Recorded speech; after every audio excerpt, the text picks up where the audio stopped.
اور عمرہ کر کے واپس چلے جائیں گے۔ مسلمانوں نے احرام بھی باندھے ہوتے ہیں، اپنی سواریاں جو نشان زدہ ہوتی ہے وہ بھی ہیں، اور اپنے ہتھیار جو ہیں وہ میان کے اندر ہیں۔ تو وہ جا کر حضرت عثمان جو قریش کو یہ بتاتے ہیں، تو قریش حضرت عثمان کو روک لیتے ہیں کہ ہمیں اس بارے میں سوچنے دیں، پھر ہم آپ کو بتائیں گے، تب تک آپ یہیں پر رکیں۔ وہ ان کو وہاں پر زوری جو ہے وہ روک لیتے ہیں۔ تو دوسری طرف نبی صلی اللہ علیہ وسلم کو یہ اطلاع پہنچتی ہے، یہ افواہ پھیل جاتی ہے کہ حضرت عثمان رضی اللہ تعالیٰ عنہ کو شہید کر دیا گیا۔ جب نبی صلی اللہ علیہ وسلم تک یہ اطلاع پہنچتی ہے تو آپ صلی اللہ علیہ وسلم تمام مسلمانوں کو، جو 1400 صحابہ تھے، ان کو اکٹھا کرتے ہیں اور ان سے یہ بیعت لیتے ہیں، یہ عہد لیتے ہیں، یہ وعدہ لیتے ہیں کہ ہم عثمان کا بدلہ لیے بغیر یہاں سے واپس نہیں جائیں گے۔ تو وہاں نبی صلی اللہ علیہ وسلم وہاں بیٹھتے ہیں، اپنا ہاتھ رکھتے ہیں، اور دوسرے تمام صحابہ جو ہے وہ اس پر اپنا ہاتھ رکھ کے یہ وعدہ کرتے ہیں کہ ہم عثمان کی شہادت کا بدلہ لیے بغیر واپس نہیں جائیں گے۔ اور آخر میں نبی صلی اللہ علیہ وسلم اپنا دوسرا ہاتھ اپنے ہاتھ پر رکھتے ہیں اور کہتے ہیں یہ عثمان کا ہاتھ ہے، اور پھر وعدہ خود بھی یہ وعدہ کرتے ہیں کہ میں عثمان کا بدلہ لیے بغیر یہاں سے نہیں جاؤں گا۔ اسی موقع کی نشاندہی کے لیے سورہ فتح میں اللہ تعالیٰ نے یہ آیت نازل فرمائی جو اسٹارٹ میں ہم نے یہ پڑھی، لَقَدْ رَضِيَ اللَّهُ عَنِ الْمُؤْمِنِينَ إِذْ يُبَايِعُونَكَ تَحْتَ الشَّجَرَةِ، یعنی بے شک اللہ تعالیٰ ان سے راضی ہو گیا جنہوں نے درخت کے نیچے ان مومنوں نے بیعت کی تھی۔ تو یہاں پر یہ اللہ تعالیٰ نے سورہ فتح کی آیت نمبر 18 میں اس بیعت کا بھی ذکر کیا ہے۔ بہرحال وہ نبی صلی اللہ علیہ وسلم بیعت کرتے ہیں تو قریش کو یہ مکہ میں اطلاع مل جاتی ہے کہ مسلمانوں نے اب لڑنے کا عہد کر لیا ہے۔ تو پھر قریش جو ہیں وہ صلح کے لیے آمادہ ہو جاتے ہیں، اور ایک شخص سہیل بن عمر کو نبی صلی اللہ علیہ وسلم کے پاس بھیجتے ہیں کہ تم جا کر نبی صلی اللہ علیہ وسلم سے معاہدہ کر کے آؤ۔ نبی صلی اللہ علیہ وسلم جب اس کو سہیل بن عمر کو آتے ہوئے دیکھتے ہیں تو آپ کہتے ہیں کہ اب ہمارا کام سہل ہو گیا، یعنی آسان ہو گیا، کیونکہ سہیل بن عمر جو ہے وہ ایک صلح پسند شخص تھے۔ وہ آتے ہیں اور ایک لمبی گفت و شنید کے بعد جو ہے وہ صلح یہ طے پاتی ہے۔ وہ صلح کی دفعات جو ہیں وہ میں آپ کے سامنے رکھتا ہوں تو بڑی حیرانی بھی ہوتی ہے کہ دفعات یک طرفہ تھیں۔ اس میں دفعہ نمبر 1 جو تھی، اس سال مسلمان جو ہے وہ عمرہ نہیں کریں گے، واپس چلے جائیں گے، اور اگلے سال آئیں گے اور صرف 3 دن کے لیے مکہ میں قیام کریں گے، اس سے زیادہ نہیں، اور بغیر ہتھیار کے آئیں گے، یعنی صرف مسافرانہ ہتھیار جو ہیں وہ ان کے پاس ہوں گے، اس کے علاوہ کوئی ہتھیار نہیں ہوگا۔ 3 دن کے لیے مکہ میں قیام کریں گے اور واپس چلے جائیں گے۔ اس کی شق نمبر 2 سیکشن 2 جو تھا کہ دونوں فریقین کے درمیان، یعنی قریش اور مسلمان کے درمیان 10 سال تک جو ہے وہ جنگ بندی رہے گی، کوئی فریق جو ہے وہ لڑائی نہیں کرے گا۔ تیسری شق اس کی یہ تھی کہ جو قبیلہ چاہے وہ قریش کے ساتھ شامل ہونا چاہے تو قریش کے ساتھ شامل ہو جائے، اور جو مسلمانوں کے ساتھ شامل ہونا چاہے تو مسلمانوں کے ساتھ ہو جائے۔ وہ جو فریق ہوں گے، جو قبائل جو ان کے ساتھ شریک ہوں گے، وہ بھی انہی کی طرح شمار کیے جائیں گے، یعنی ان کے ساتھ بھی جنگ نہیں ہوگی اور نہ وہ آپس میں جنگ کریں گے۔ تیسری شق جو تھی وہ بڑی اہم تھی اور بڑی حیران کن تھی۔ اس وقت صحابہ اکرام بھی اس پر جو ہے وہ بڑے شش و پنج میں آگئے، بڑے پریشان بھی ہوئے، انہوں نے اس پر اعتراض بھی کیا۔ وہ شق کیا تھی کہ قریش کا جو شخص جو بھی یہاں سے ہمارا قیدی قریش کا بھاگ کر مدینہ جائے گا، یعنی مسلمان ہو کر مدینہ جائے گا، اور اس کے سرپرست اس کی اجازت نہیں دیتے، اپنی سرپرستوں کی اجازت کے بغیر مدینہ جائے گا، تو مدینہ والے اسے واپس کریں گے، یعنی مسلمان اس کو واپس کر دیں گے۔ اور اگر کوئی شخص مدینہ سے واپس آئے گا، مکہ آئے گا، تو پھر مکہ والے اسے واپس نہیں کریں گے۔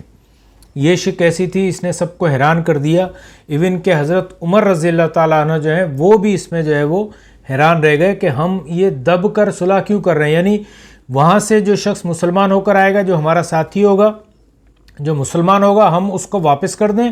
اور اگر ہمارے ہاں سے کوئی جاتا ہے تو وہ اسے واپس نہیں کریں گے۔ تو یہ کیا بات ہوئی؟ لیکن بہرحال نبی صلی اللہ علیہ وسلم جو ہے وہ اس شک کو مان لیتے ہیں، اور یہ صلح پر جو ہے وہ مسلمان نبی صلی اللہ علیہ وسلم اور عمر بن سہیل جو ہیں وہ راضی ہو جاتے ہیں اور پھر جو ہے وہ معاہدہ لکھنا سٹارٹ کیا جاتا ہے۔ حضرت علی رضی اللہ تعالیٰ عنہ اس معاہدے کو لکھتے ہیں، تو سٹارٹ میں ہی لکھتے ہیں محمد رسول اللہ کی طرف سے۔ تو سہیل بن عمر جو تھے وہ اعتراض کرتے ہیں کہ محمد رسول اللہ نہیں لکھو، کیونکہ ہم محمد کو رسول اللہ مانتے ہی نہیں، اگر رسول اللہ مانیں تو پھر تو جھگڑا ہی ختم ہو جائے، تو یہاں پر لکھو محمد بن عبداللہ، تو لہٰذا رسول اللہ کو ختم کیا جائے۔ تو نبی صلی اللہ علیہ وسلم جو ہے وہ حضرت علی کو کہتے ہیں کہ ٹھیک ہے رسول اللہ کو مٹا دیں، لیکن حضرت علی کہتے ہیں کہ میں یہ گوارہ نہیں کر سکتا کہ رسول اللہ کو مٹا دوں۔ تو نبی صلی اللہ علیہ وسلم کہتے ہیں کہ مجھے دو اور بتاؤ رسول اللہ کہاں لکھا ہے، میں خود اس کو مٹا دیتا ہوں۔ تو نبی صلی اللہ علیہ وسلم اس طرح رسول اللہ لفظ جو لکھا تھا اس کو ختم کرتے ہیں، اور پھر لکھا جاتا ہے محمد بن عبداللہ کی طرف سے قریش کے ساتھ یہ معاہدہ طے پایا ہے۔ ابھی یہ معاہدہ لکھا ہی جا رہا تھا کہ ایک بڑا اہم واقعہ پیش آتا ہے۔ سہیل بن عمر کا بیٹا ابو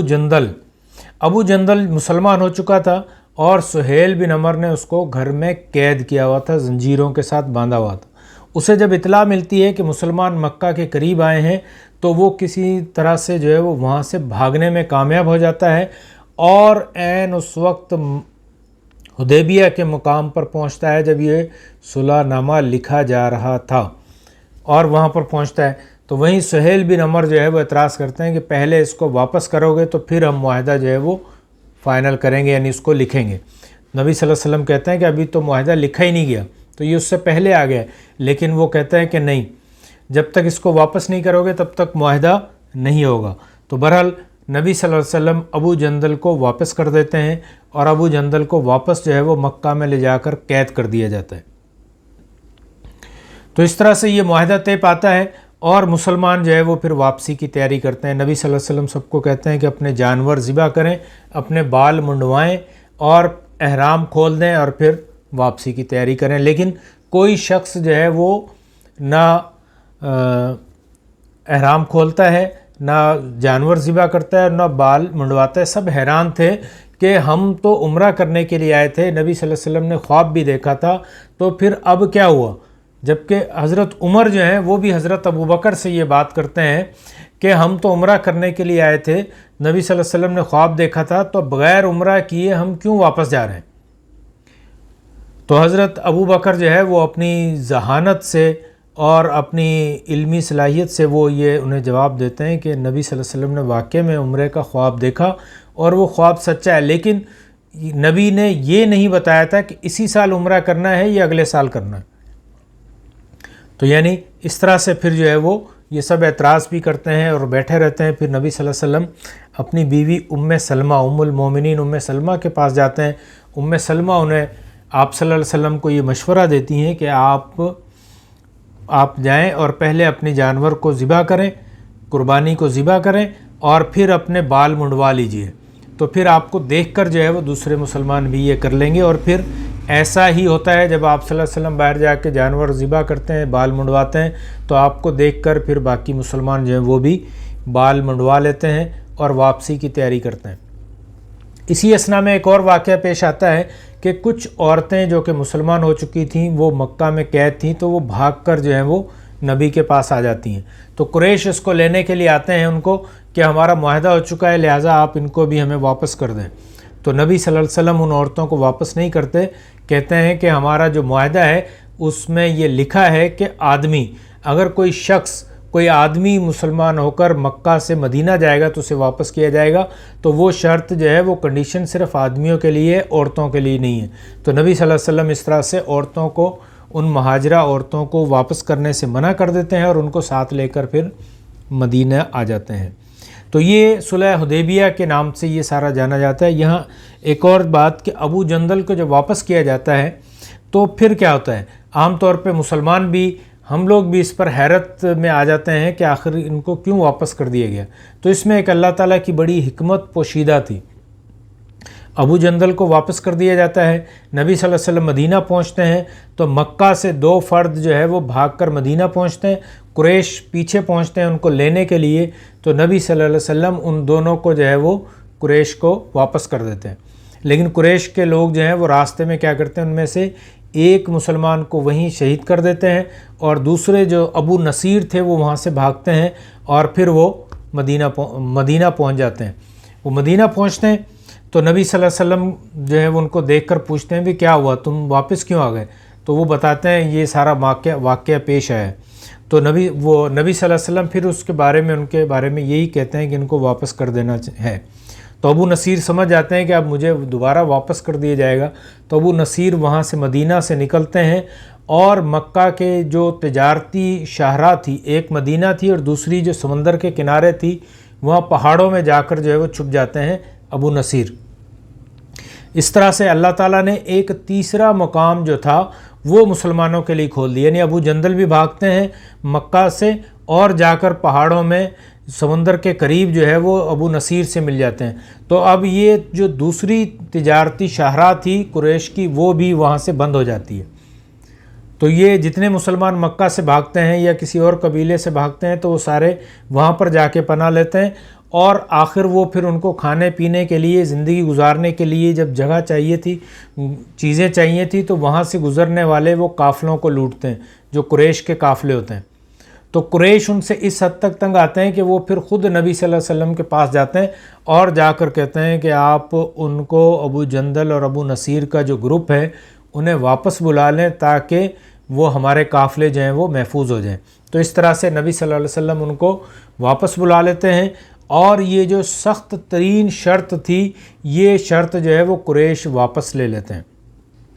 تو اس معاہدے کے صلح حدیبیہ کے بہت سارے فوائد ہوتے ہیں کہ مسلمانوں کو 10 سال کا عرصہ جو ہے وہ مل جاتا ہے امن کا، یعنی یہ اب جو ہے وہ کوئی جنگ نہیں ہوتی، تو امن میں جو ہے وہ اسلام زیادہ پھیلتا ہے۔ اگر آپ اسلام کی، مسلمانوں کی آبادی کو دیکھیں، مسلمانوں کی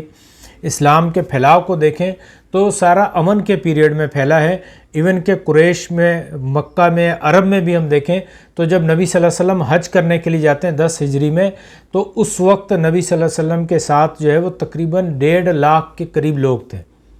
ڈاکٹر حمید اللہ لکھتے ہیں کہ 1.5 لاکھ کے قریب لوگ، صحابہ اکرام تو نبی کے ساتھ تھے، اور ہر گھر کے، یعنی تمام مسلمان تو نہیں گئے تھے، گھر میں ایک فرد گیا تھا تو باقی 3-4 افراد، کوئی بچے، کوئی ضعیف، کوئی عورتیں، کوئی بیمار شخص جو ہے وہ پیچھے تھے۔ تو 1.5 لاکھ کے پیچھے جو ہے وہ 3-4 افراد ہر فرد کے ساتھ جو ہے وہ گھر پر باقی تھے۔ تو یہ وہ کہتے ہیں کہ ان نیکسٹ صلح حدیبیہ کے بعد 3-4 سال میں جو ہے وہ مسلمانوں کی آبادی جو کہ پہلے 1500-1600 تھی، 3-4 سال کے بعد جو ہے وہ 5 لاکھ تک پہنچ جاتی ہے۔ تو یہ صلح حدیبیہ جو کہ اللہ تعالیٰ نے اس صلح حدیبیہ کو فتح مبین قرار دی ہے، تو اس سے یہ ہمیں پتہ چلتا ہے کہ یہ واقعہ میں فتح مبین یعنی کھلی ہوئی فتح تھی، یعنی مسلمان جو ہے ریاست مدینہ جو تھی وہ اسی پیریڈ میں مضبوط ہوتی ہے، اسی پیریڈ میں وہ پھیلتی ہے، اور اسی پیریڈ میں صلح حدیبیہ کے بعد اگلے 2-3 سال کے اندر پورا عرب کا جو جزیرہ تھا وہ سارا اسلام لے آتا ہے، سارے کے سارے لوگ مسلمان ہو جاتے ہیں۔ یعنی 6 ہجری میں یہ ہوتی ہے اور 10 ہجری یعنی 4 سال میں، تو تقریباً 4 سال کے اندر، 3 سال کے اندر جو ہے وہ تمام لوگ مسلمان ہو جاتے ہیں، ریاست مدینہ مستحکم ہو جاتی ہے، اس کے اصول، قوانین، ضوابط اور اسلام کے تمام احکامات انہی 4 سالوں میں، 5 سالوں میں جو ہے وہ تقریباً سارے جو ہیں وہ نازل ہوتے ہیں۔ تو یہ صلح حدیبیہ کے حوالے سے چند باتیں تھیں جو کہ یہاں میں نے آپ کے سامنے رکھی۔ اس میں ایک چیز اور کہ جب نبی صلی اللہ علیہ وسلم اس عمرے کے لیے نکلتے ہیں، صلح حدیبیہ کے لیے نکلتے ہیں، تو پیچھے ابن ام مکتوم جو تھے ان کو جو ہے وہ قائم مقام مدینے میں بنا کر اور پھر نکلتے ہیں۔ اس سارے سفر میں ام سلمہ، جو نبی صلی اللہ علیہ وسلم کی بیوی تھی، وہ آپ صلی اللہ علیہ وسلم کے ساتھ تھیں۔ تو اس کے ساتھ ہی مجھے اجازت دیجیے، میرے اس چینل کو لائک کیجئے، سبسکرائب کیجئے، تاکہ ہمارا یہ سیرت النبی کے حوالے سے اور اسلامی ویڈیوز کے حوالے سے، معلوماتی ویڈیوز کے حوالے سے یہ ایک سفر، یہ ایک تعلق ہمارا جڑا رہے۔ بہت شکریہ۔ اس کے ساتھ ہی میں آپ سے اجازت چاہوں گا۔ السلام علیکم ورحمۃ اللہ وبرکاتہ۔